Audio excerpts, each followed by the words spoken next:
guys. Today we're gonna discuss about security topics, security in general, and security related kind of to containers. At first, let's introduce myself. I'm Akurif. This is my nickname. I don't really like real names, so you could call me like that. And I wanna make it interactive.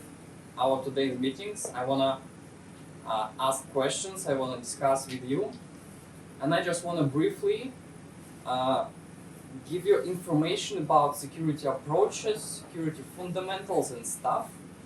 I wanna give you some basics, really basics, and upon that, we'll bring all the best practices, and I'll tell you about that. This is really the first English talk, and especially the first paper reading club I met. I came here, so I applause. Okay. So we'll try. I do many public talks, especially in security. I work as a penetration tester, like offensive hacker, a person who attack.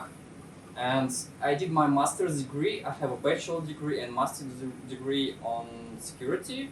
And my master's degree was about authorization and authentication in containers. So we'll describe a few articles here, just briefly, just partly.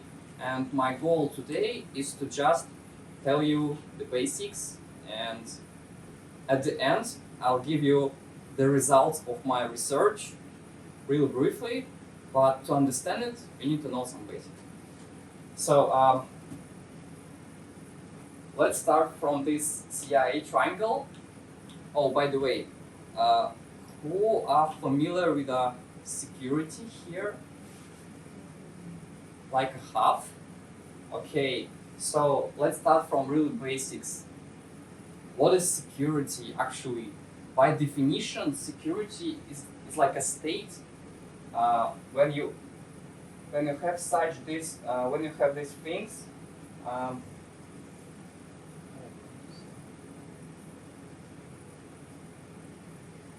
Information is secure if it has confidentiality, integrity, and availability. So you could see the definitions here, and just keep that in mind. That this is all about security. If something is not checked here, it is not secure, and this works for every type of information. Okay. Next two terms is authentication and authorization.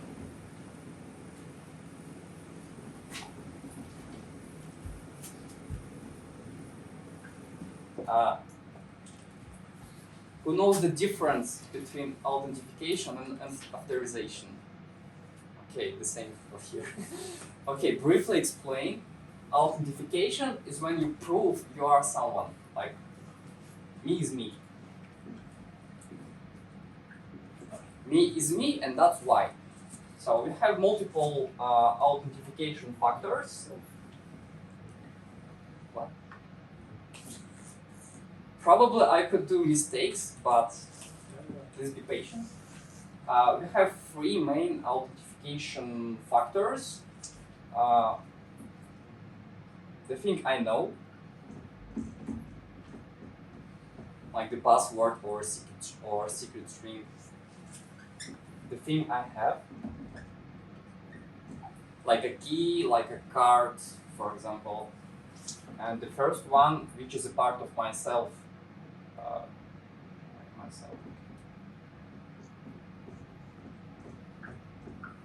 This is about biometrics.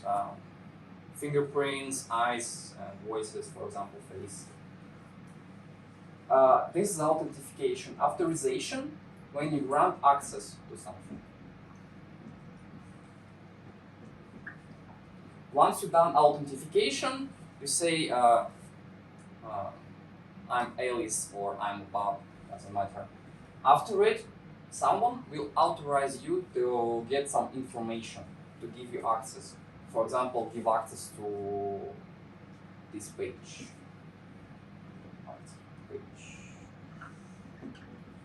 After authorization process, you're able to read the information.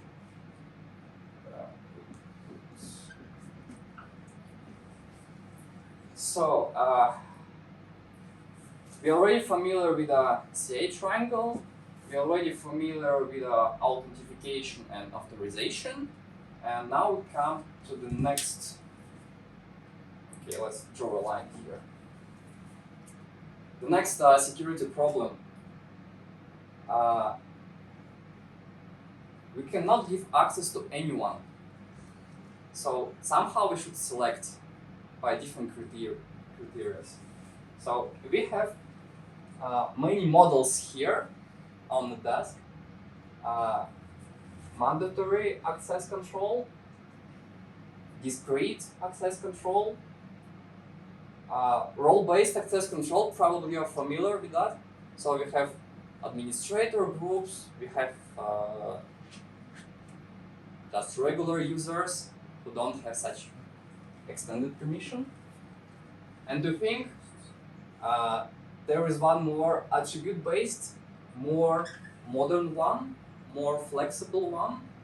We'll tell about it more, I think.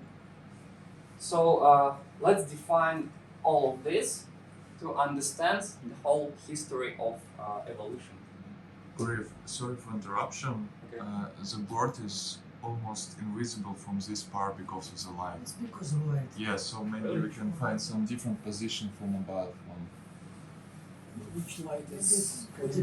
No, the projector light. Yeah. Maybe also another micro would work. Yeah. This one is almost done. From the phone. You can rotate it a little bit Rotate. I cannot. in another direction. Maybe rotate right to the. No, the desk. So because it's static. What should I do? I don't know.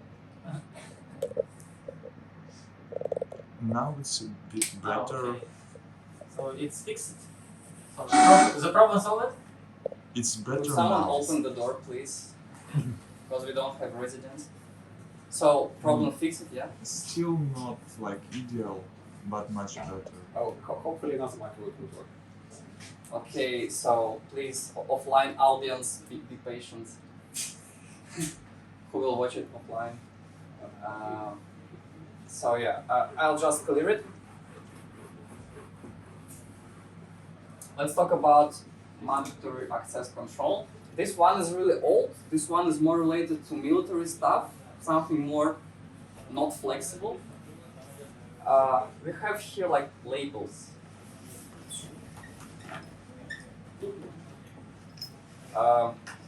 Let's name it top, middle, and low. There's like a priority level. Top level, middle level, and low level. And no one can change it. This is really static. This is not flexible. Only like the guy with the most permissions could change it. And here we have a person, 3 persons, for example. One person is able to read the top info, and other person A, B, C. Person B is able to read only middle and low, and the person C is able to read only the low. Not really flexible. You cannot change it, you cannot reassign, so nothing really matters, but in military it works really great. So, is it clear? So is it hard-coded somewhere? It is hard-coded.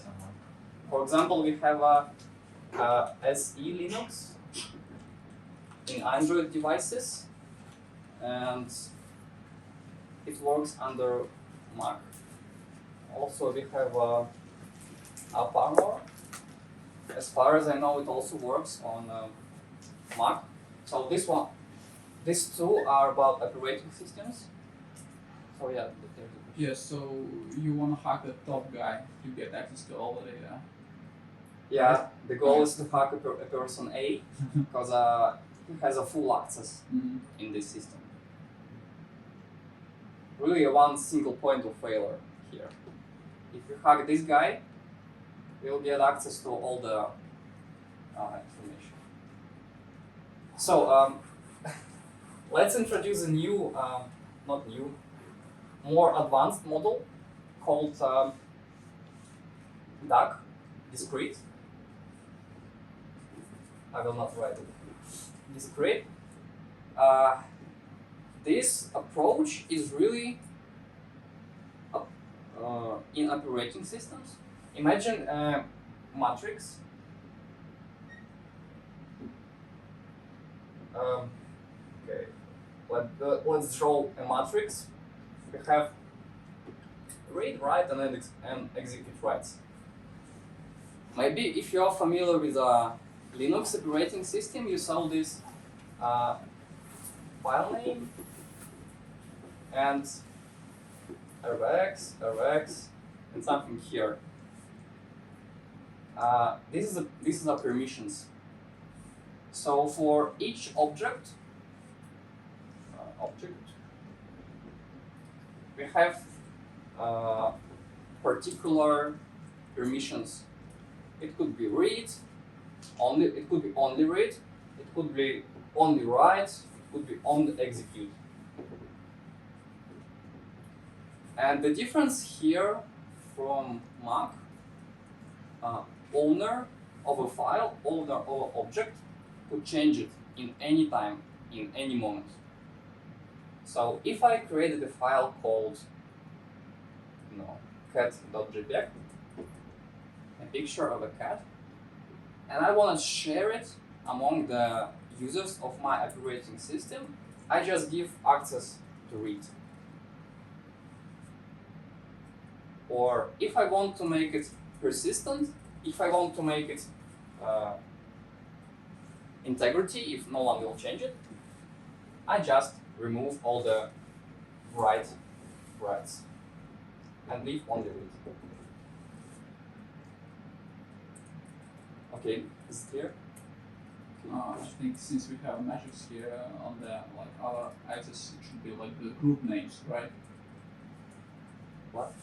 I mean, on the horizontal line you have like read, write, and execute permissions, and on the horizontal line, I think you should have some kind of groups. Not because it's related to object, not to group. Yeah, it could be related to object itself. Yeah, this is a cat. This is a car. Oh, okay. Okay. Here we specify permissions for users, only for users, but in Linux we have groups also, so we also could draw a matrix for groups. This is more fine-grained. Okay, that was discrete. So let's talk about group access. Not group, role-based. Pretty simple. We have a subject, which is who. We have object, our picture. Pretty simple. We have a subject with a role called admin, and admin is able to do some actions like delete.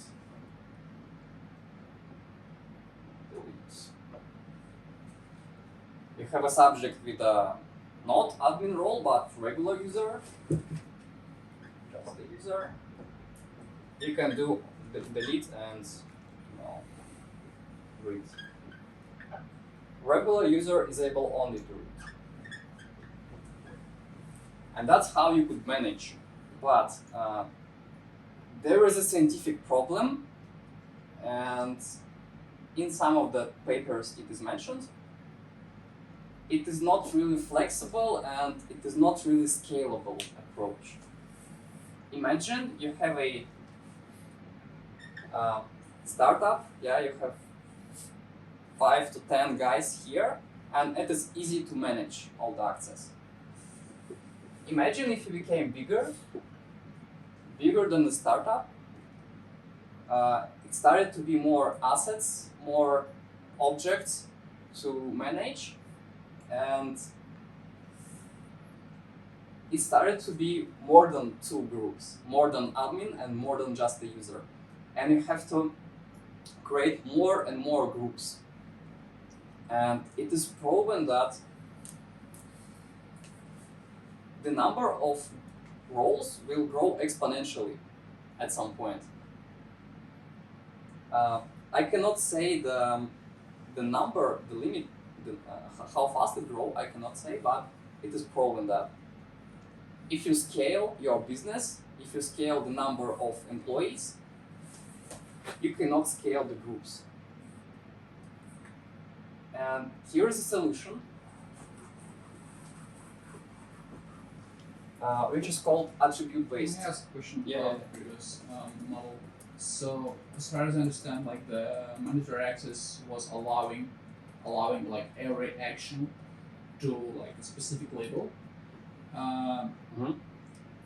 The next one, I already forgot the full. Discrete. Yeah, discrete was just, Discrete we have was just about read, write, and execute, right? yes. And role-based, do we introduce the policies in role-based? I mean, something more grained than just read and write. I mean, for example, in AWS, if you know, there are a lot of permissions, usually like connected to the APIs. This is the ABAC. Okay. So like the policies, like not just delete, but maybe not just write, but maybe delete versus update. Is it introduced in the role based or only in the next one? You mean how could we change default actions? Not only read and write, but something more granular? Yes. You could do it even in discrete, actually, it doesn't matter. But it is enough in discrete to just write, execute, and read. Mm-hmm. If you need something more grained, something more particular, probably you could use ABAC. I will describe it now. Okay, so role based is actually just about. Role-based is about just this abstracts, about these groups of people, just to have a set of people to manage them.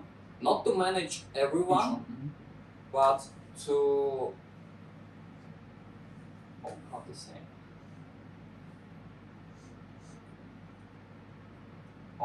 If you introduce roles, the amount of assets to manage is decreasing. So you don't need to manage everyone, especially. So you have groups. About ABAC. I brought you even better marks. Oh, thank you. Let's check this over. About ABAC.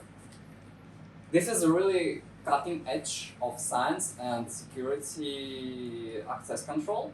Oh, by the way, all the things called access control, to manage control. ABAC is attribute-based. So here we have role-based, here attribute-based. As far as I know, it is not really implemented. So we have a few applications, we have a few standards. They are also mentioned in security papers, but this is really hard to implement. In cloud environments, it's implemented tag-based. What is tag-based? No, you can assign a tag to the object or to the user, and if these tags match each other, access granted. So this is a kind of ABAC for cloud providers, security models, I believe. Okay, it reminds me role-based. No, it's managed together, both ABAC and ABAC, but Yeah, something in between. it's some kind of implementation of ABAC. Only I know Because in Kubernetes, for example, there is only RBAC. Yeah.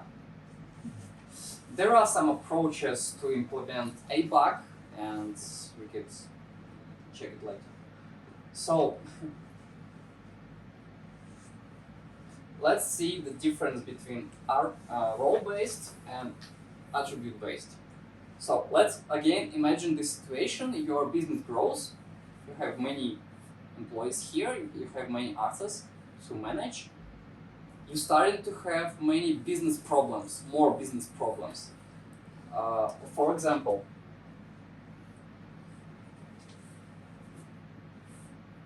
okay, let me think of example.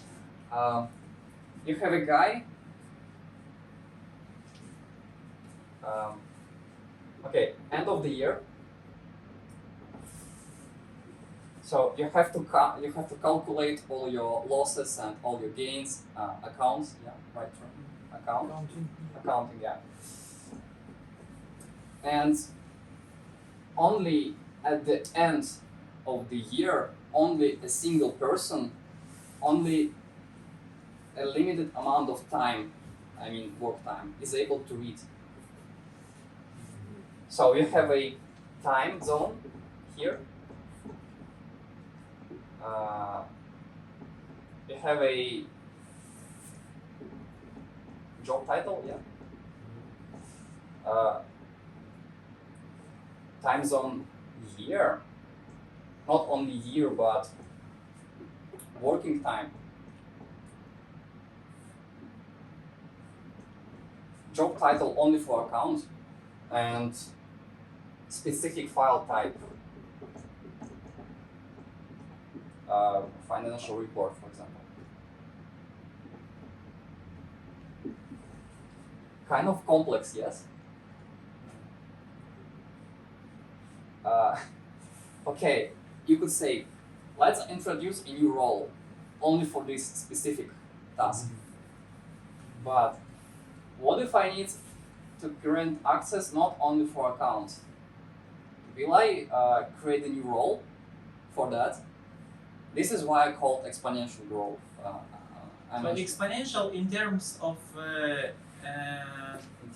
in terms of rights, because you can have a right, for example, for time zone, for job title, for file type, read write to different files, and we can say that roles is if we can calculate all of them, it will be 2 in this n. So 2 in an n in an n is exponential.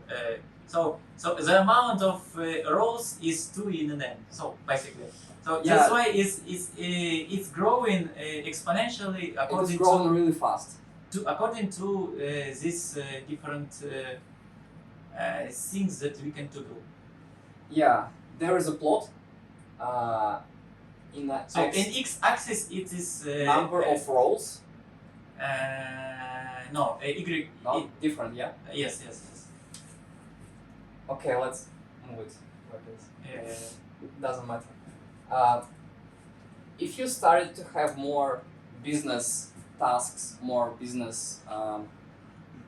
So if you have more toggles, these toggles you can have more roles.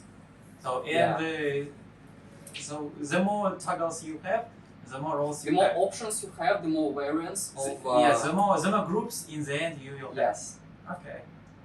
And of course you could create the role for each action, but it is not impossible. Mm-hmm. It is not possible. So we have ABAC. ABAC is about properties of subjects. So we have a subject again.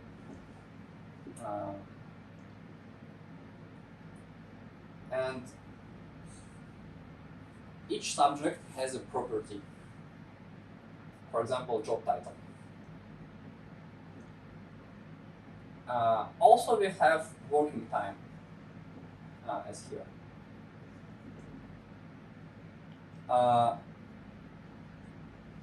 Okay, that's it. And we have another, for example, okay, here what kind of file type is available for this subject report. So here we operate a real different abstraction. Not the role, not the matrix here, not the label, but the property of a subject. And we could write a really business-specific rule for that. It could be look like this as job title equals something, and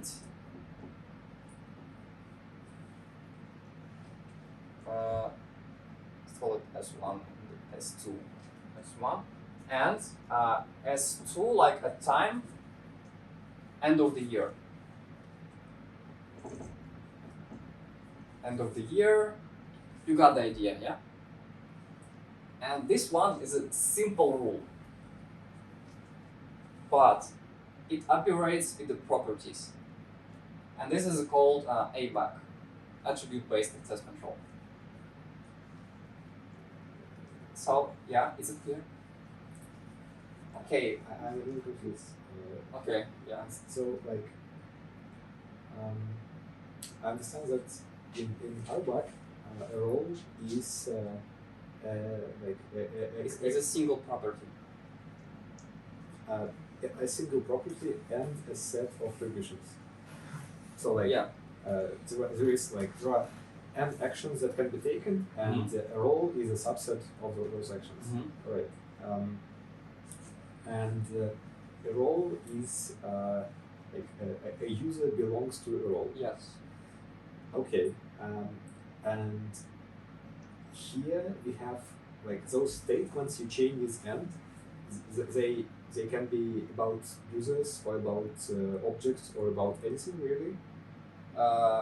This is how we treat them, but generally it is about users who are subjects.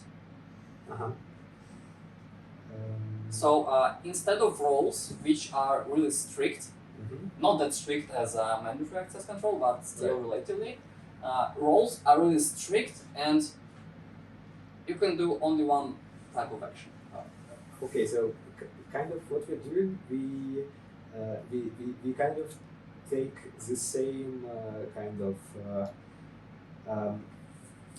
so like when you specify the role, you first specify the time, then you specify the title, and like you kind of change assertions, right? Yeah. And like you said that these assertions we call a role. Yeah. And what you're doing here, you're saying that we just don't call them a role. We just have a set, like a number of assertions. Yeah, I got it. The same idea here. What is a role actually? Role is a set of attributes, to be honest. But roles are strict and roles are saying the same. So we just move a bit higher in abstraction, and we do not operate with the roles anymore. We operate with the attributes themselves now. Attributes or attribute sets? Only attributes. Okay. Attribute sets, not really flexible. So we operate with a single attribute. That's why we need them in our business rule. Okay. If we need a set, we could just specify it in a Boolean equation. Right. Is it correct that are attributes a group on the end? As in Yes. Yes, I think a back when each person is a group. Each person is a group, maybe, but we do not, here in ABAC, we do not rely on a group as in rollback. We rely on attributes, which is the little groups, but we combine the rule based on attributes now. Right, and just to like to make sure the terms are correct. So when you say attribute, you mean job title, or you mean job title equals accountant? Job title. Okay. Job title equals. Job title is a key. Accountant is a value. Okay. We operate values with values here in our statement to define the rule. Okay, and like those mini rules you chain with and, how do you call them? So like subject 1 point job title equals X. How do you call that? Element 1, element 2. Okay. So we have a complex business rule. That's why we introduced more than one element. There is a cool article in Haber about attribute-based access control, but I tried my best to describe it. In this article, there is a clear explanation with pictures and graphs and so on. But I hope it is clear now. Yeah. Yes, so we have RiskBAC for properties. And Yeah. what about cases and permissions management when we need to create an object or delete the full object? So it's kind of not working because Doesn't RiskBAC matter. is only for properties. It doesn't matter what kind of action we introduce. We just put it here in our statement. For example, with this set of permissions, with this set of attributes, we allow to delete, or do not create, or update. It doesn't matter which action. Attribute-based access control is about the identification of a subject by this set of properties. Once we identified a subject, correct subject, with a corresponding attributes, we could allow them or disallow to do anything, actually. Yeah, and what about the whole object? Like not updating the existing object, but creating a new one. So we need like permissions of a higher level. No. We're just allowing to modify on different subjects. On the database, for example, or a specific row of the table, it doesn't matter. Here, really we could specify a subject with a corresponding set of attributes and an object. I have a question, but if I understand correctly, for example, RiskBAC, it is when each person is kind of is group itself. It is because each person have a set of attributes that grant them access to doing something. So, what if in this RiskBAC approach, somebody will want to create some general rule for different people. For example, for people who have an access to this path, for people who, for different attributes. Okay. So in this way, he will do what? He will create a group. Basically, he will create some rule. For example, if a person have an access to this attribute, if a person have an access to this attribute, and basically he will create another group or what? No, just He will return to role based. No. What is the difference? I don't understand okay. actually. I'll clear it for you. RiskBAC is more about business rules. Okay. So here with the numbered list, we have a really basic business task. Yeah. Okay. So read, write, and It doesn't matter. execute. And in RiskBAC, you can create a rule, some specific rule. Yes. So for example, Yeah. I don't know. Well, So- here. So example, We have for example, time job zone. title and the file type, and time zones are also okay. divided by two rules. Okay, so it's not just an attribute; it's just a complex attribute inside. This is really complex. Yeah, each Okay. subject has a really big amount of attributes. Ah, How okay. many you define it? It's not a boolean. It's just not a yes or no, for example. Of course, yeah. Or, It could be different data types, not only true or false, but for example, you have s.age age attribute. It could be like 30. It doesn't matter. And here in attribute-based access control, for example, you could create a child control, for example. Ah, okay. So it's more complex, and that's why it's useful. This is generally more complex, Okay, and okay. not all the cases it is useful. Ah, okay. Not. So you have to understand how this works. You have to.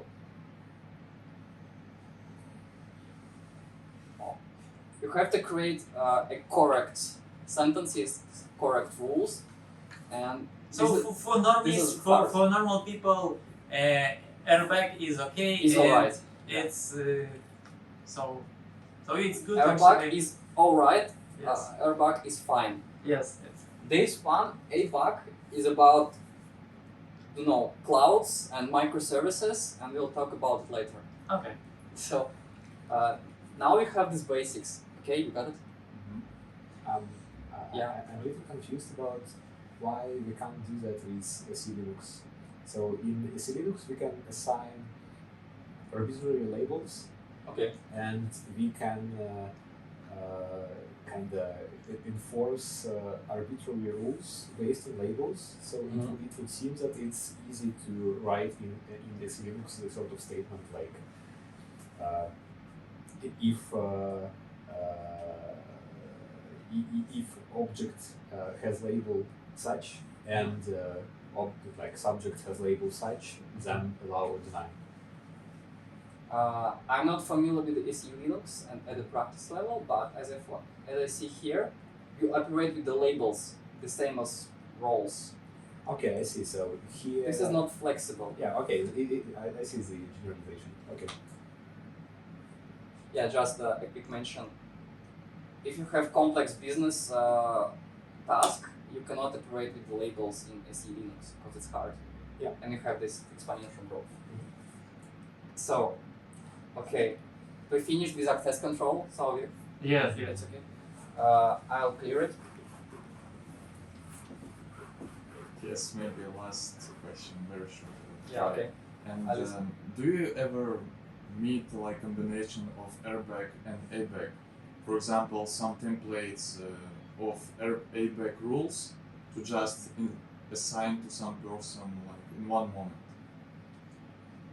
So like combination of ABAC behind the role, just to speed up some operations. For example, when you have a lot of users with the same ABAC rules, maybe you can create a role for them. Of course, it is easier and faster to use role-based. Yeah. But I didn't see a combination. This is all about security architecture and security best practices, not only in technical one, but also in working with people, to manage people. I didn't get the question. I think I can maybe answer that. So, in Kaspersky OS, we have like normal Unix users, and on top of that, we have ABAC style assertions. So, yes. Okay, so let's talk about microservices already. Who are familiar with microservices? Oh, great. Everyone. So, before we have a single monolith, all the functions, all the code inside the one single point of failure. I don't know. Different approach. Oh, just to mention, I'm not a software developer. I'm a person who do hacking. Probably I'm not that familiar with all this stuff, but I'll describe how I see it. So we have microservices, and all the functionality are split between all of them, and somehow they operate. Somehow, it's just a black box for me, for us now. Okay, how about security? So how could we still follow these rules? How could we follow confidentiality? Okay, what is information is not acceptable for any others who are not the recipient. I think it's easier to start with the availability We'll start as long as kind of microservices improve availability kind of by and we'll default. start with confidentiality. So we have microservices 1 and microservice 2. They somehow communicate. How about mitten attacks? Do you know what this mitten stands for? Man in the middle, the person who is between the two and could somehow change the data type, somehow intercept the traffic passively or actively, it doesn't matter. So this is about some kind of distributed microservices which are located in different locations of internet, not inside the internal network. It could be inside internal network, it doesn't really change the situation. There could be an insider inside your local network and he Okay, could we also have do a the spy. same. Okay. What? Houston, we have a spy. Yeah, why not? Oh, let's just think about zero trust. Who is familiar with zero trust security model? Okay, something interesting for you. Now we have a approach of perimeter-based, perimeter-based security, which is called a local network and external network. We have a router here. We have internet. If someone trying to connect to our network, we just do some network magic and give access to our servers. Mm-hmm. Is it clear? So this is called perimeter-based. We have a perimeter here. And we're just trying to increase the defense outside the perimeter. Once attacker is inside, I could tell you as a internal penetration tester, inside situation is really worse. Is really bad, is a disaster, and so on. Because people don't really think someone will come and hack them from inside. So, but I do all the time, always. So this is old approach. We have zero trust approach as a new model. This is also called asset-based. So we don't really protect our perimeter anymore. We start to protect our assets itself. Doesn't matter where they're located. Doesn't care. And zero trust is about encryption. Encrypt everything. Oh, there is a quote. Dance like nobody's watching, encrypt like everyone's is. So this is about zero trust. So encryption here, authentication all the time. Second factor really must be. Yeah, keep that in mind. So let's back to our confidentiality and mitten attacks. So how could we protect in this situation when we have this subject and this subject? Okay, who is familiar with TLS, transport layer security? This is what uses in HTTPS, for example. This S means secure. You have a client, you have a server have a certificate, you trust it or doesn't, or don't. And Yeah, you just wrap HTTP packets inside TLS, and somehow it is secured, somehow it is cryptographically secured. And this is also called PKI, public key infrastructure, but doesn't matter. So TLS is not enough, by the way, in this situation, because TLS only proves a server, not the client. Got it? I thought you have client certificates. Yeah. No, I'll describe it now. So in regular TLS, as we used to it, we prove that we connect to example.com. Because in TLS certificate, there is a name. The certificate belongs to example.com. But we cannot really see who is connecting to us. It could be me, it could be you, it could be a potential attacker, we don't know. So, in this situation with microservices, we introduce MTLS, which is called mutual TLS. Both participants here get the certificate from a certificate authority, you know it. The person, organization, doesn't matter who issues a certificate. So it issues certificate for microservice 1 and microservice 2. And they are authenticate each other by certificate. So this is called MTLS. You got it? Yes, microservices TLS. Yeah, you could remember it like this. But it is mutual. Oh, okay. Mutual like both sides. Yeah, and now I'm talking about the paper of Yarigina. I have it here. Can I ask a question Yeah. about this TLS? Why should we care about it? I mean, if you have CA, you'll still be able to go meeting. And why not to consider just like a local network for these exact two services? You don't have a certificate from CA. Because it doesn't work. Even if we create a separate local network, we should not rely only on network. We should rely on encryption also. Why should we rely on network?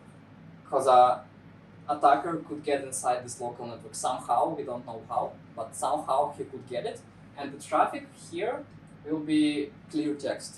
But isn't it going to be the same if the attacker gets into CA? CA is really hard to hack, but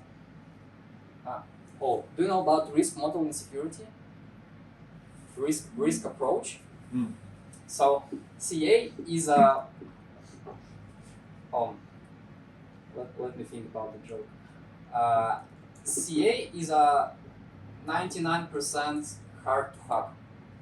Microservices 1 is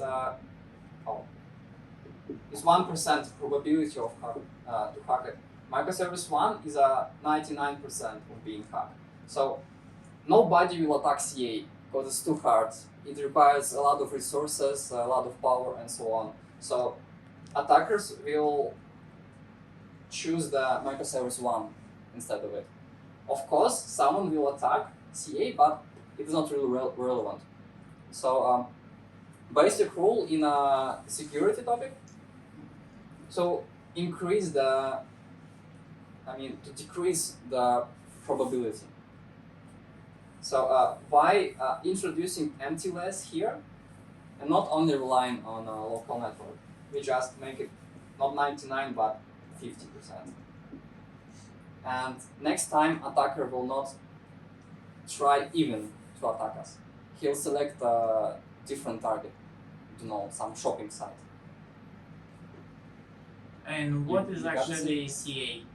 Is where it is located? It's somewhere in the cloud. Might be. So it's doesn't matter. God is giving us this certificate. In zero trust, we don't really care. Okay, it's out of ours. It might be inside our local network. We could run our own local CA. It could be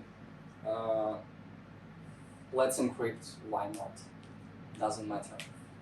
Well, I think it is, because if you want to protect from everybody, not just from evil hackers, but from the government, for example, you should also consider the good CA, not like this story. I think you heard it.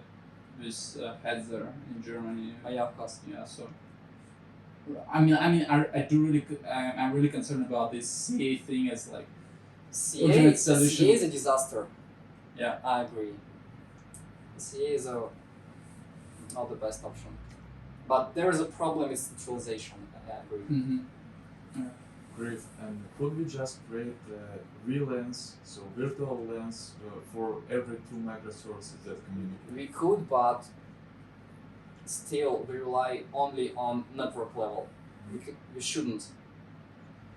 We should increase the complexity of our defense system, including also encryption. Am I right that the encryption peer-to-peer, that nobody can read?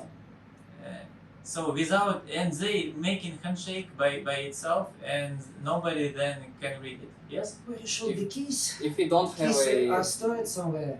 Case no. So if you stored. hacked a microservice, you got keys. yeah, Okay. And if I got an access to one microservices, then I somehow can You got could- access to another microservices, Why not? and this is a problem of this approach, handshake approach. Yes. this is a problem of security in general. Okay. So CA is somehow you say that it's better. It is not very be- bad it is thing, not better. but nothing is better. Kind of, yeah, So can I ask? So- my question. yeah. There's a question. Yeah, my question was, so what is the problem with the network if there are only two peers inside this VPN network protected by the encryption? Again, there is no real problem with it. There is no particular problem. Problem is that it is a single point of failure. It could be a single And point of failure. another question. Yeah. For example, we have a CA, and we hacked somehow one microservices. You saying that if you have CA, we can't get access to another microservice because the encryption working like that everything is. So you should hack CA to get everything. No, it doesn't work like this. What at all. Actually, I don't understand why this model is better than peer-to-peer, for example. It is not better and it is not worse. It's just like this. I don't really understand your question. So, why- for example, we have this. So we have MTLS, and for example, we have somehow one microservices. You say MTLS doesn't work anymore. After- What is microservice? Is it some kind of container? You got inside container, right? okay. You have a client certificate because it's stored. Yeah, Let's imagine this container is just a Linux. yeah, So where is a stored client certificate? So Yeah. you can prepare a HTTPS request to the target microservice. So Yes. to another microservice. Yeah, Okay. you So you hacked the system. So in this situation, in another situation, But- you hacked the system.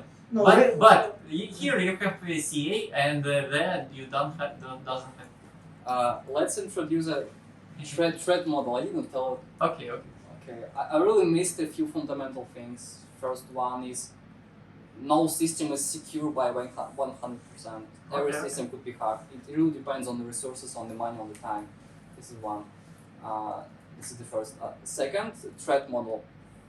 MTLS secures the connection from man-in-the-middle attacks. That's it. So if attacker get inside private local network, even if it's encrypted and somehow, he'll see the traffic between the endpoints.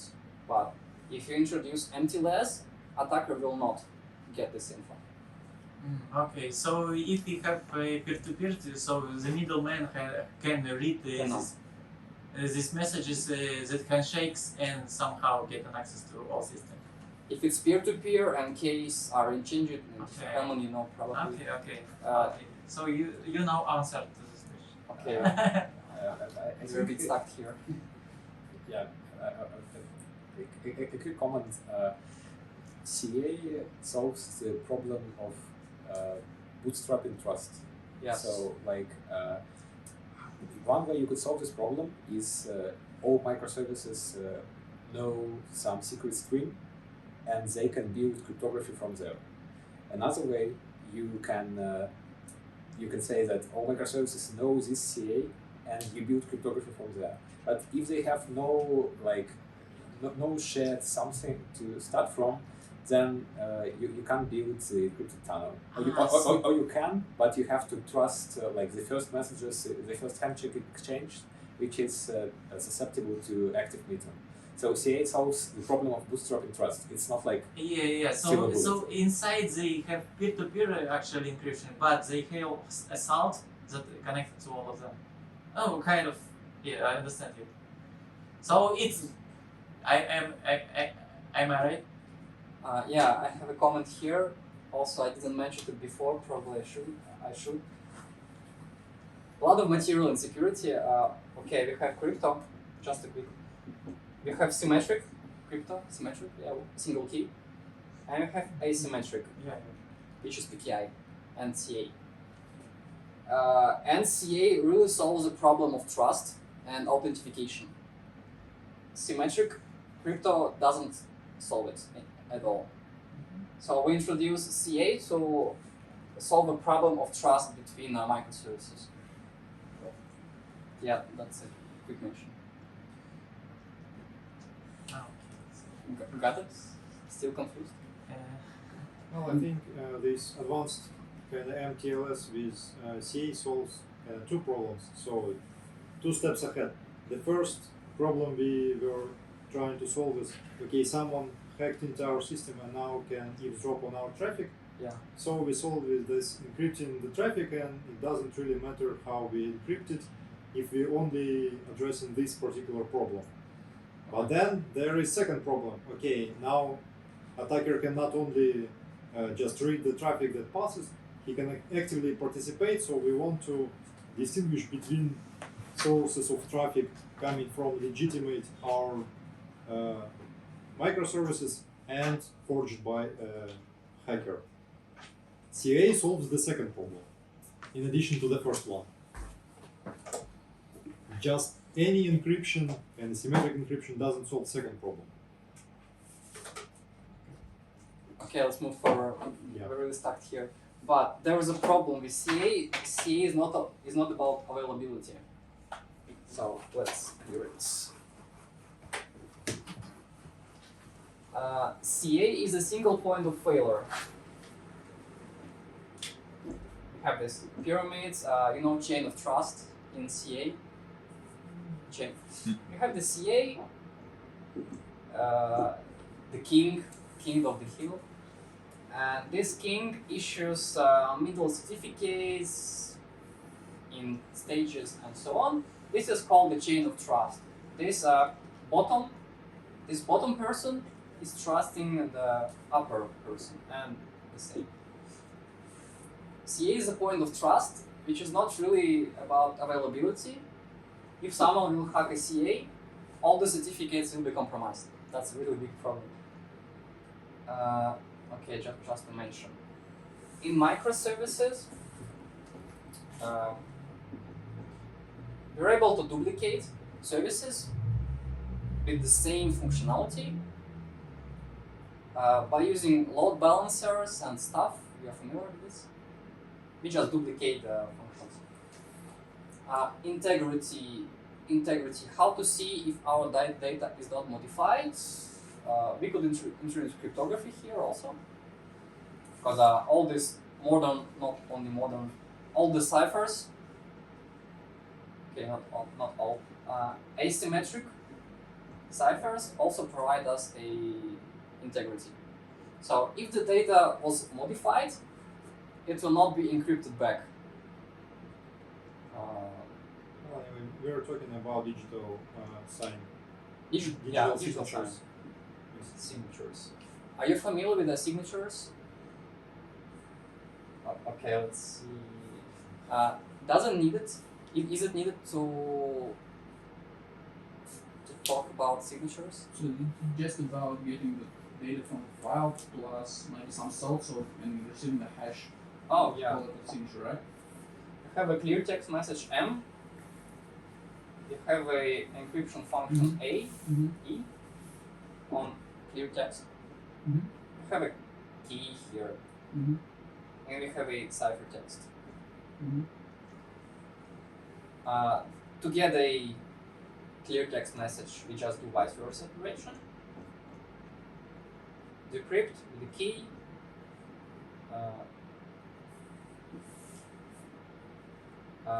Of C to get M. But how could we also prove if this ciphertext was generated by a person we know?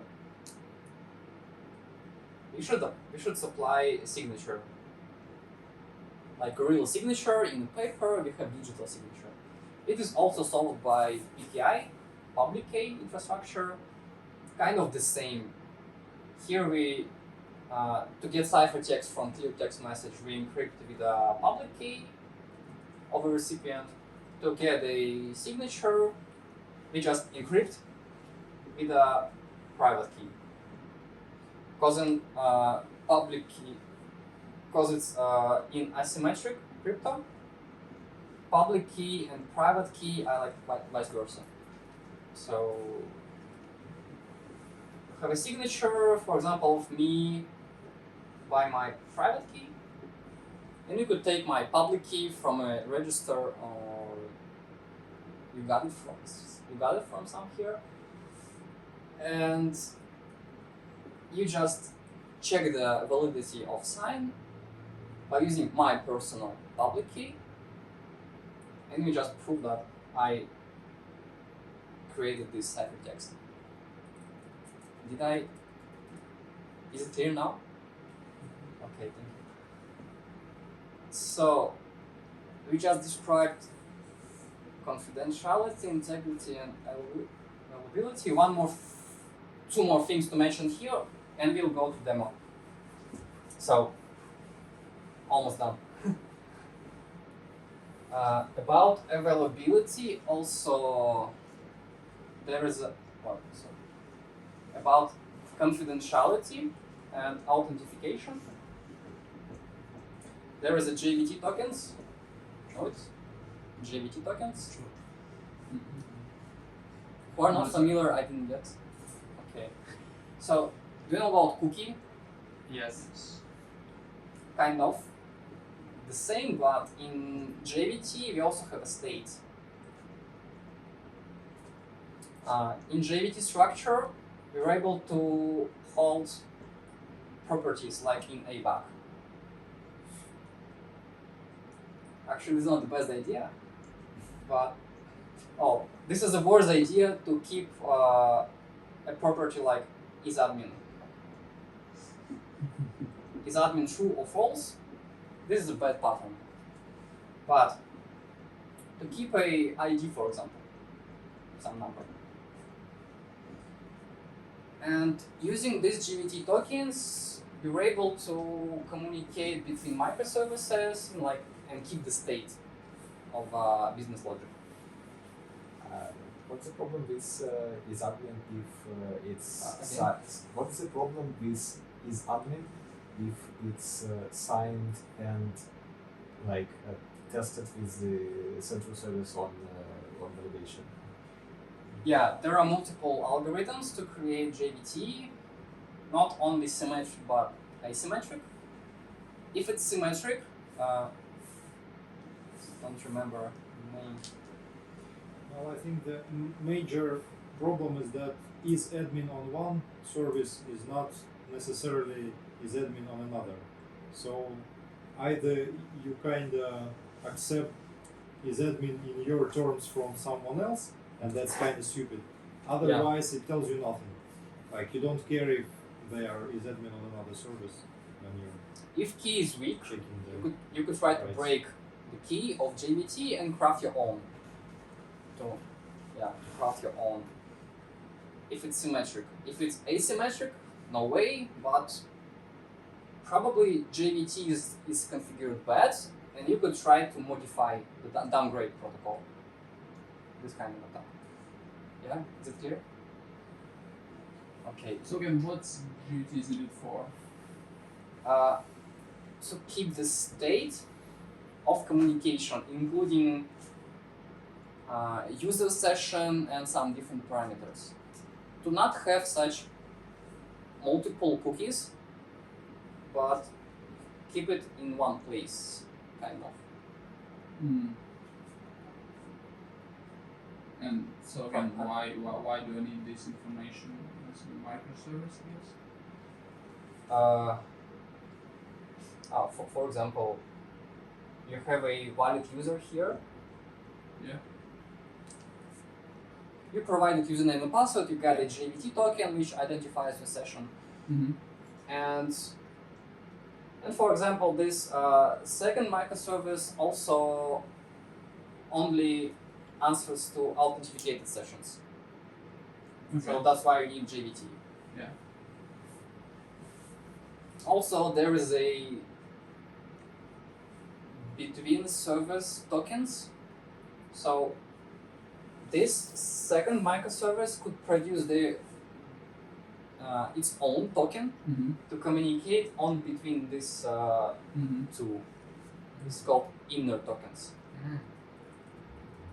So GVT is external token for user, and we could have internal tokens.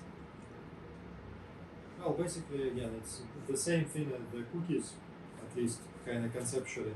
So you use them for the same purposes and for the same reasons.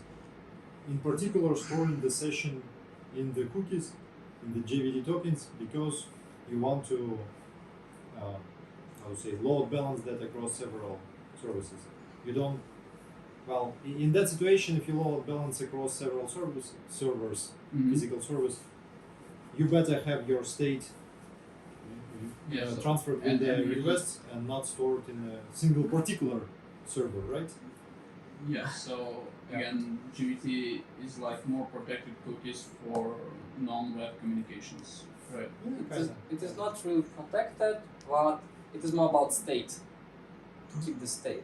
It works as a pass-through token, so if you authorize it once, this token is could be valid for all microservices. Yeah, so for some session time.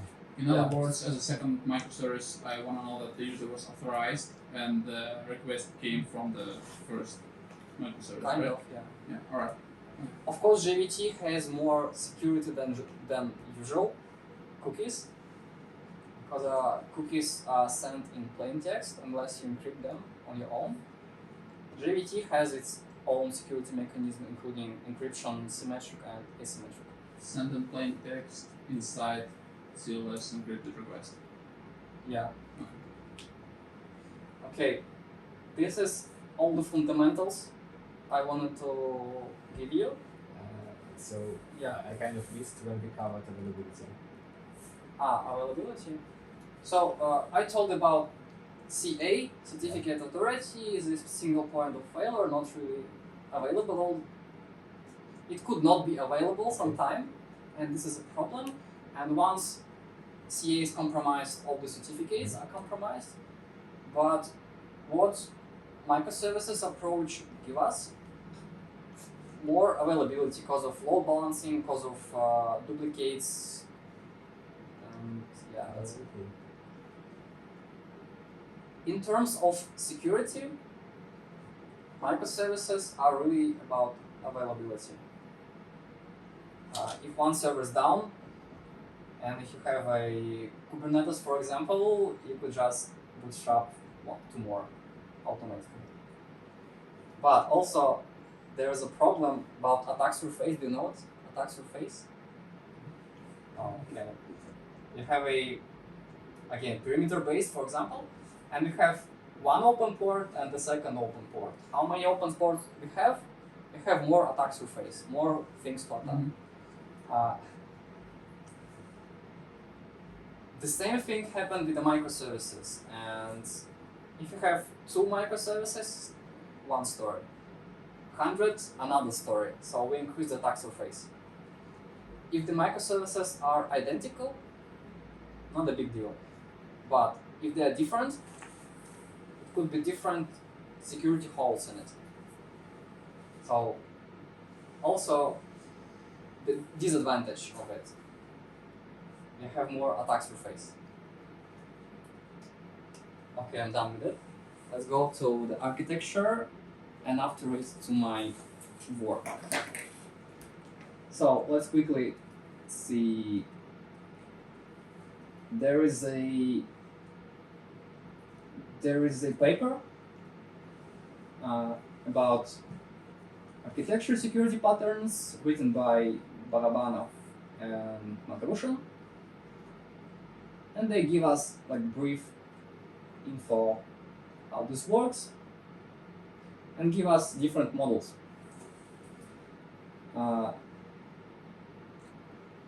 There is a thing called, let me find it, API gateway. Are you familiar with it? Like really single point of failure which throws requests to different microservices based on API endpoint. Oh, that's basically exactly perimeter-based. This is, yeah, this is basically perimeter based. So we have edge and something internal. They say this could be a single point of failure, of course, but it could be easier to introduce such centralized approach. But we'll go further. A few definitions here. They are needed. PAP, policy administration points, the point where we could create rules, modify rules, update them. Policy decision point. This is a point where decisions making. Policy enforcement point is a part of kicking you off or letting you go, like this bodyguard or face control guard. Policy information point. This is where you could provide some info, some policies, doesn't matter, attributes, you could fill it with attributes and users. So we have such things here.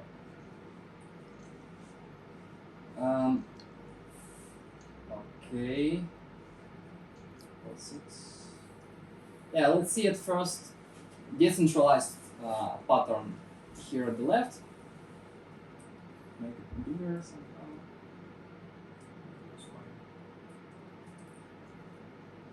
Oh, I have problems with my control button. No, that's fine. Okay, we have microservice 1, 2nd, 3rd, nth, and we have a subject.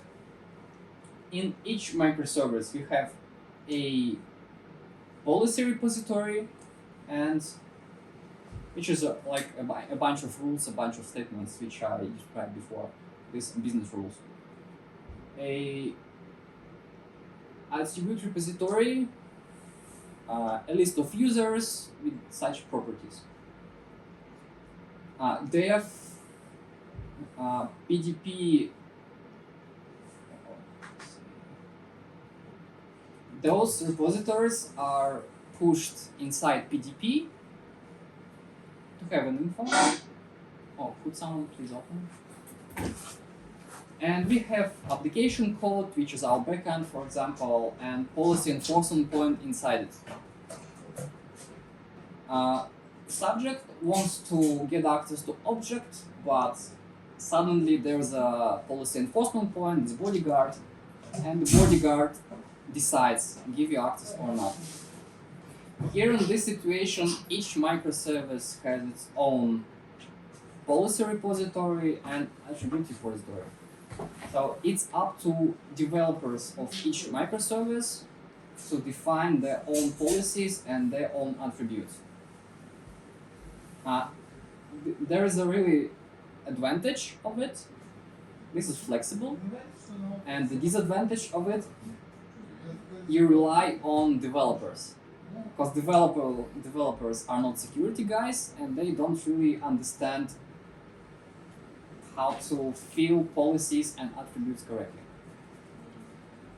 Okay, two more.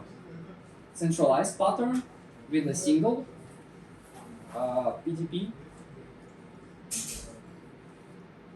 Not really convenient.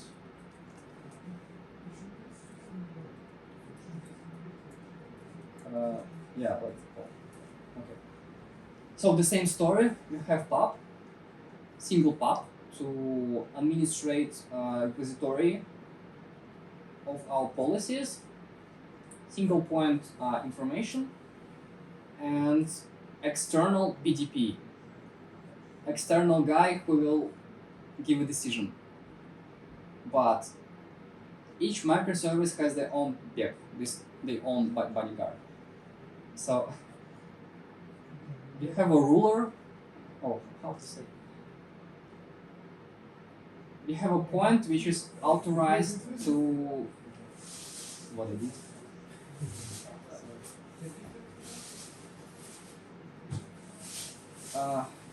Yeah, the point here is really cool that it's centralized. It is easier for security people. It is more easy for developers. They shouldn't think about it. Yeah, but there is a problem. Yeah, it could be a single point of failure for PDP in this case, as far as I remember. Yeah, and there's one more.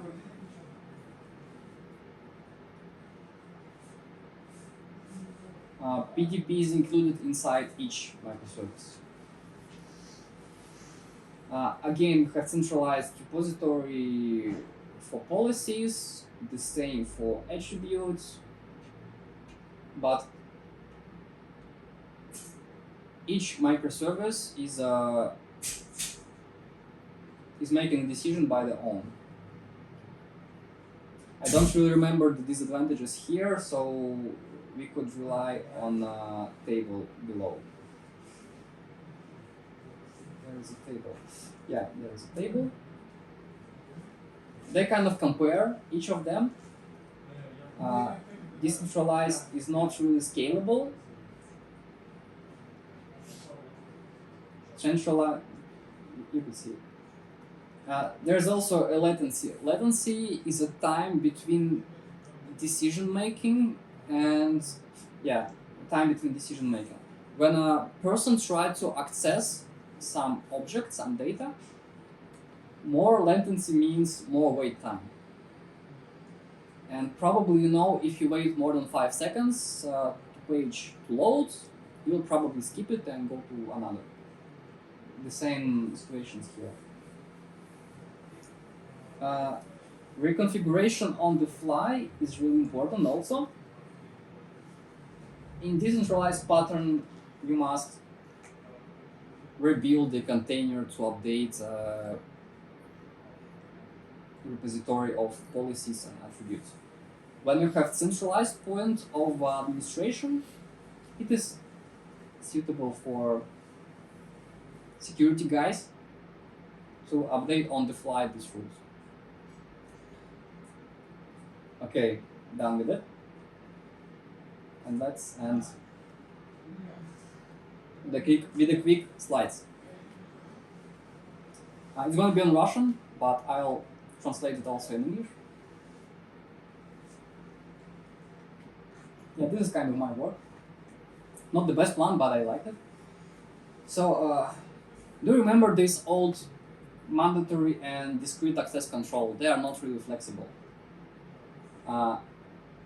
Compare with ABAC, for example.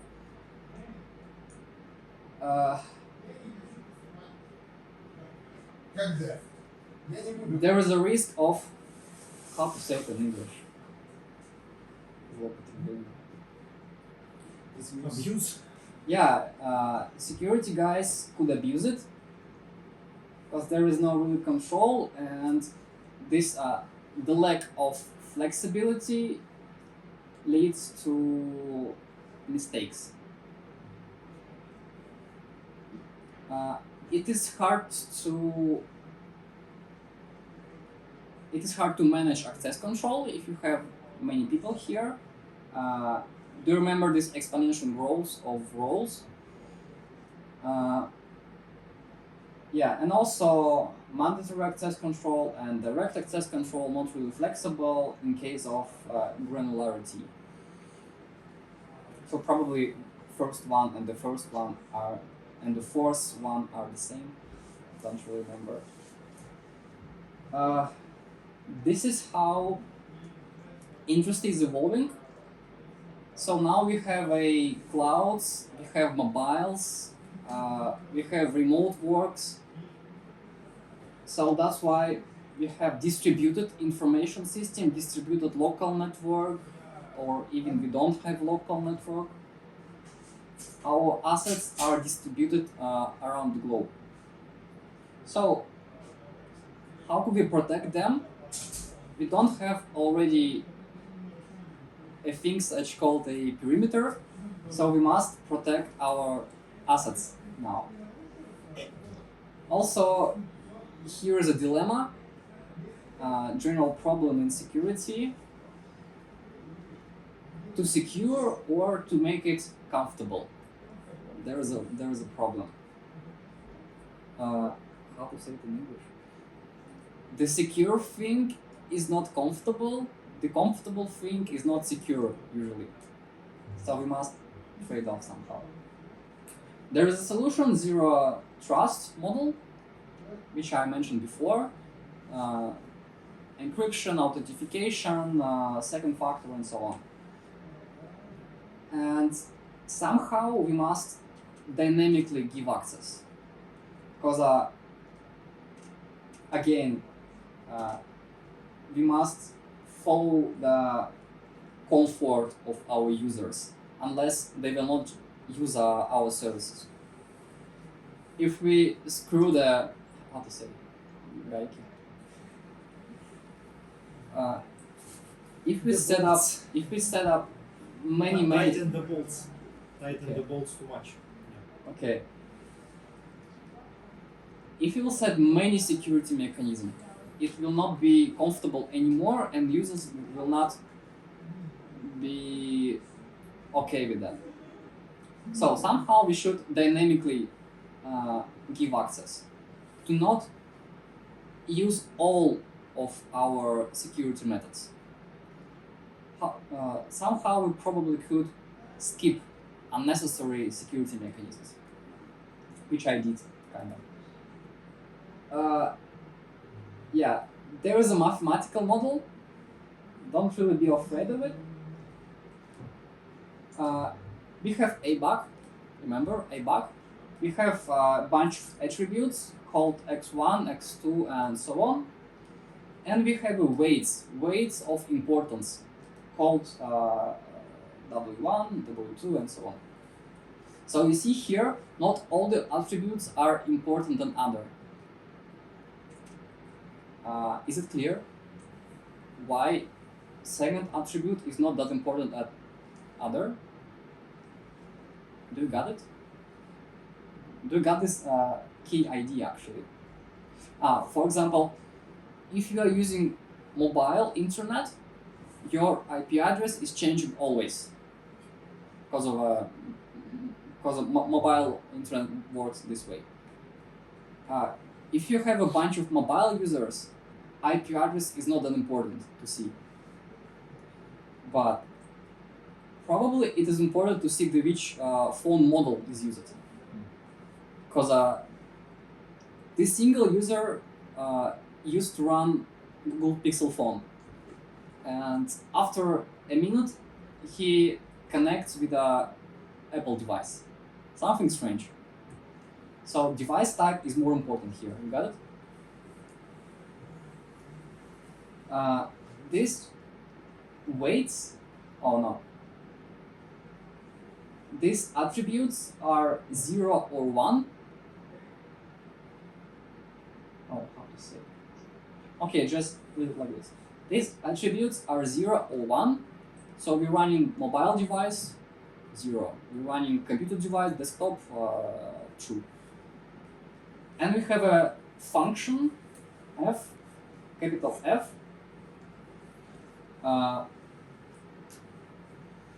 from 0 to 1. 0, we don't need the second factor to FA. one, we must require it. So there is a probability. So on each request, it calculates this function and checks Yeah, should user be re-authenticated. Yes, not each, but to log in, for example. User wants to log in, we check all his attributes with the weights, and we put it in some function f. If result of a function, oh, there's a mistype as far as I know. Somewhere should be risk mean. Somewhere, yeah. If a result of this function is below the risk level that we accept, we doesn't require. Vice versa, we require second factor. If a user connects with Apple devices, but it uses to be Pixel device, we require second factor. Something's going wrong. Yeah. Oh no. We have a first factor which is login and password, and we have a second factor which is a one-time call, for example. Yeah. So in the last sentences, it should be sign less, not bigger. I don't really remember. There is a mistake somewhere, but you got this idea. So if everything's okay, everything as usual, we require only one factor, login and password. The risk will be less than the risk. Than this risk. And we allow in access. Kind of. If risky situation is risky, If it's risky based on an unusual attribute, we ask for a second factor. Okay, there is a UML. Don't really rely on it, but it uses this, components, PDP, PEP, and so on, which we described, and probably in your head you got this idea how this should work based on a security architecture you choose. Just fill the info with a PDP. There's a subject. There's a subject wants to connect, but here's a PEP, this bodyguard, he stopped us, and so on.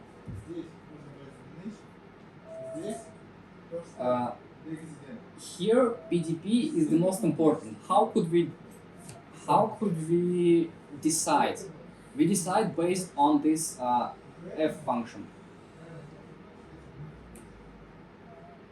So this bodyguard is asking PDP, should I allow this guy to go through? Giving subject object with a list of attributes. Based on that list, we calculate risks using our f function and compare them with the policy database, which is historical data. And as a result, we give a value of a risk from 0 to 1. And based on configurations of PDP, we decide, let him go or not let him go. There is a table just to see, to visualize. We have attributes such name, HTTP method, user agent, and source IP.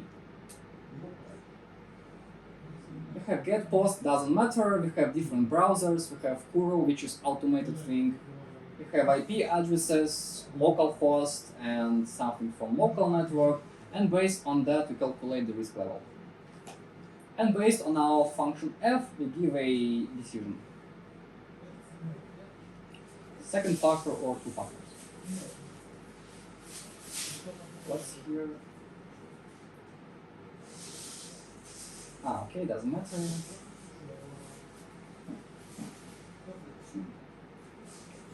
Okay. I call that RiskBAC. Risk-based access control. RiskBAC. So based on attributes, we give decision. Based on attributes, we identify a subject and based on that, we give access or we don't. And how to measure the effectiveness? The method is effective if it's granular, if it's flexible and scalable, if it's easy to administer and configure, it is also an advantage. If it's easy to realize and to integrate, it is fine. And if you could dynamically Rules the access, manage access. Yeah, if you could manage access dynamically, on the fly, differently to each user, it is also an advantage. So I call it RiskBAC. And that's it for my talk. Thank you. You could applause now. So I could answer your questions if you have such. So in terms of real microservices which are working inside some architecture, if we are using a modern approach with JWT tokens, there should be some service which confirms these tokens. Usually it's a K-clock inside organization network. So this architecture, as far as I remember, it's possible to have some plugins for K-clocks, on which this architecture could be deployed, could be invented, right? No, I mean this. We have token as. Okay.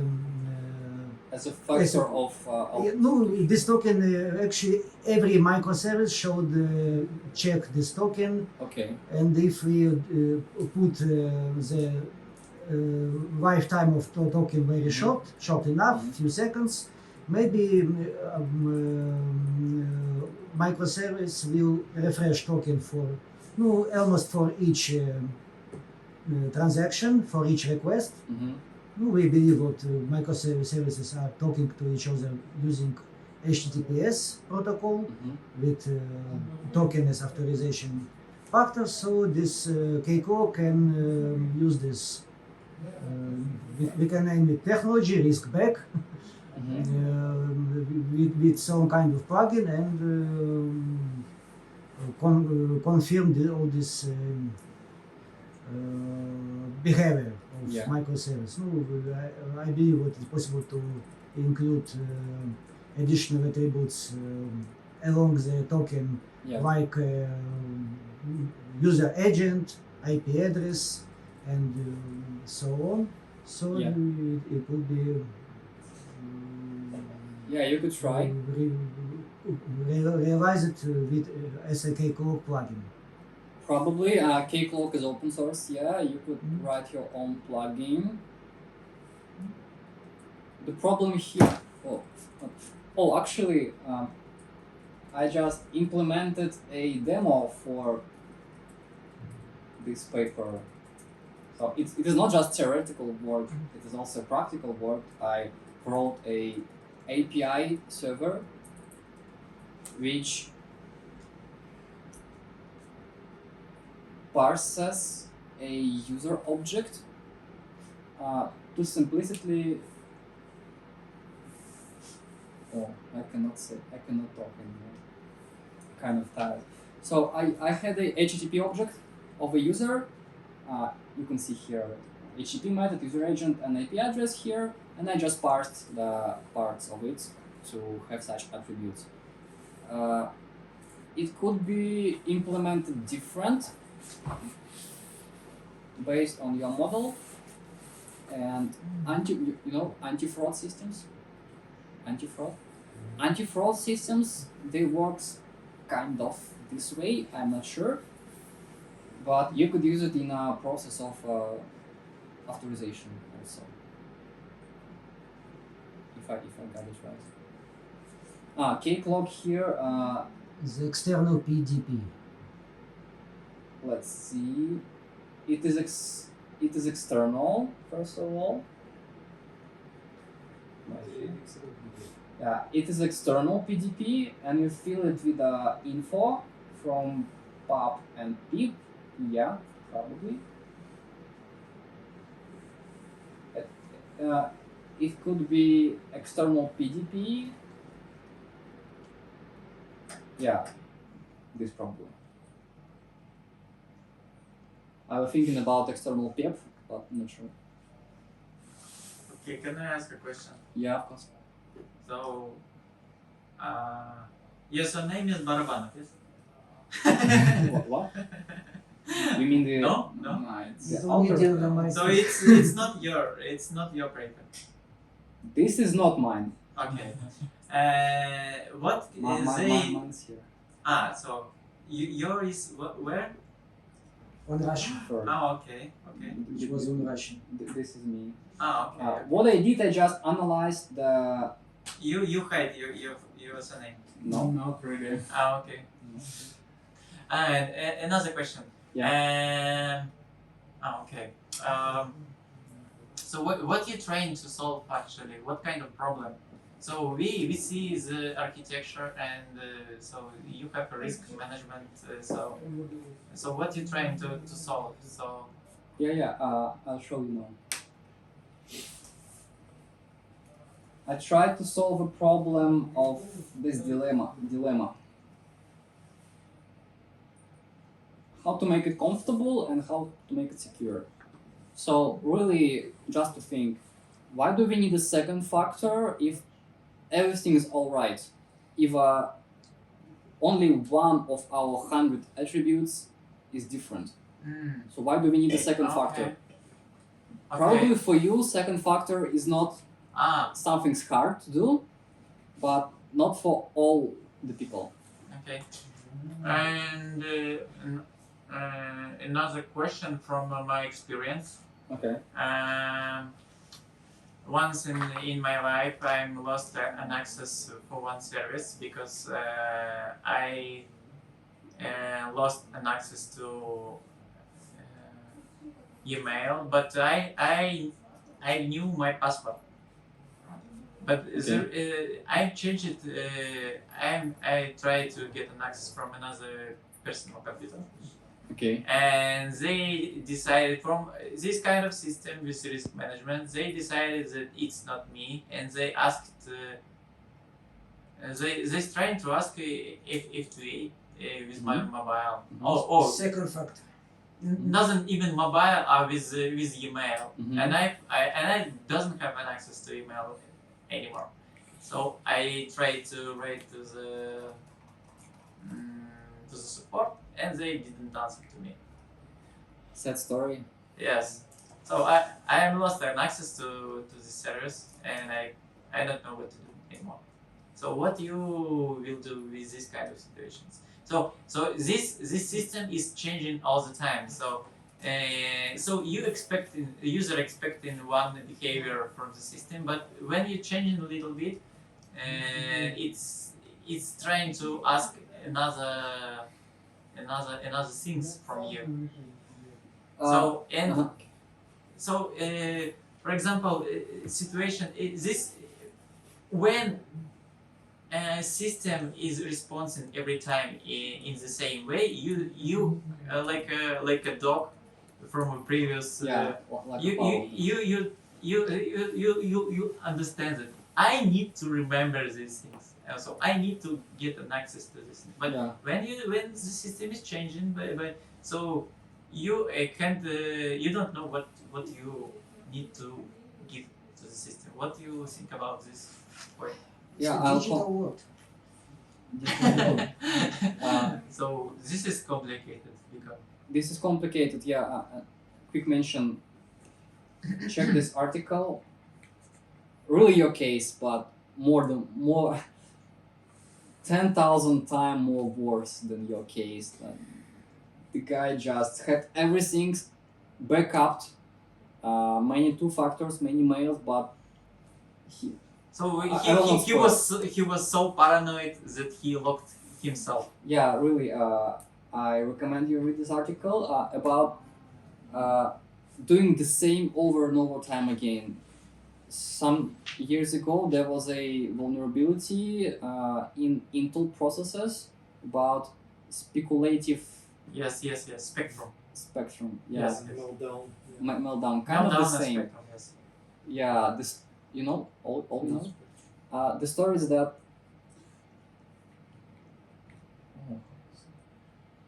to optimize the calculations. Well, are you going to explain the Yeah. meltdown to us? Or what? What's the point of the story? How does speculative calculation works? Could you explain? Yes. So, Because I'm running out of if words. you repeating something it Yeah, will, if you repeat over and over again, yes. what is madness? Yeah, if you repeat it one.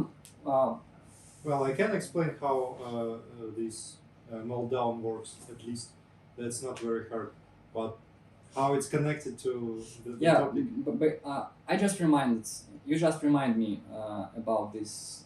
If nothing changed, you used to give this kind of decision, but speculative approach in Intel processors work the same for optimization, but something went wrong, and Nothing attackers- went wrong. They just discovered that okay, this presents a second channel. yeah, It's kind of usual second channel text. Well, it was there all along, the whole road. They just discovered it at a certain point. Like nothing really changed. We just discovered new possibilities. yeah. didn't know Let's continue about this second factor. Sorry, could you share this link and share it, please? Yeah, of course. I'll send it now to a paper reading club. I also had it in my Telegram channel. Well, I think By the question kind of goes back to this difference between, again, authentication and authorization. And, like, again, we consider authentication is prerequisite to authorization. We don't authorize, like, randos from the internet for anything. And basically, you don't want to randos from the internet that not you to access your data in any service. That's why you authenticate yourself first. And if you can't authenticate yourself, you're screwed by definition. If like you lost your authentication, you can't prove that this is you, then you're just another randa from the internet. And that's why we need biometric passports. No question if this technology Yeah, can you- protect from some or- special case. For example, Then you if you lost have your arm, an open session on your laptop to your bank account, and you don't have to reauthorize every time, or even if you have to put password again, it's saved inside browser. But you lost your laptop, and some other person now has this laptop open with session to your bank account. So if this technology are working, it can protect from this situation just because this hypothetical hacker person, his behavior will be different from your behavior. So it can protect from this situation. And I believe what the situation like loss of device is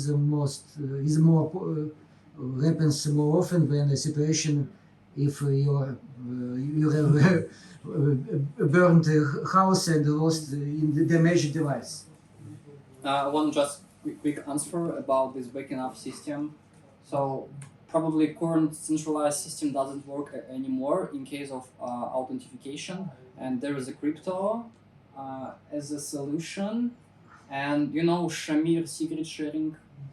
You could just split the a single string to different points, and these guys, Bitcoin billionaires, they just printed out their private keys, that many Bitcoins they have, back to 2013, and they just printed out the keys and they split it to different countries, different banks, and probably that's how you could save your identity in modern world, just to split it somehow. Yeah. But you should rely on different person, not only you. Yes, the easiest way is just to make several parts on flashcards and give just flashcards to your friends, to your parents. So, Yeah. Okay, I think we are done. Well, a quick question. Yeah. Like, I like the approach of risk management and Which approach? of risk management. Okay. And like, I'm pretty sure that that's something that major players do these days. Like I think, like Google does that. Like maybe Okla, well, like some second factor authentication providers do that as well. Did you connect? Like, do they publish or do they just do that internally? I didn't find any reference to that. Uh-huh. I did a huge research on that topic, risk-based management. I didn't find. Probably it is internal, or I didn't find it because of myself. But my supervisor, he thought that's a great idea. Why not? Probably he's not familiar. He's also not familiar with such researches. All right, thanks. You too. Okay.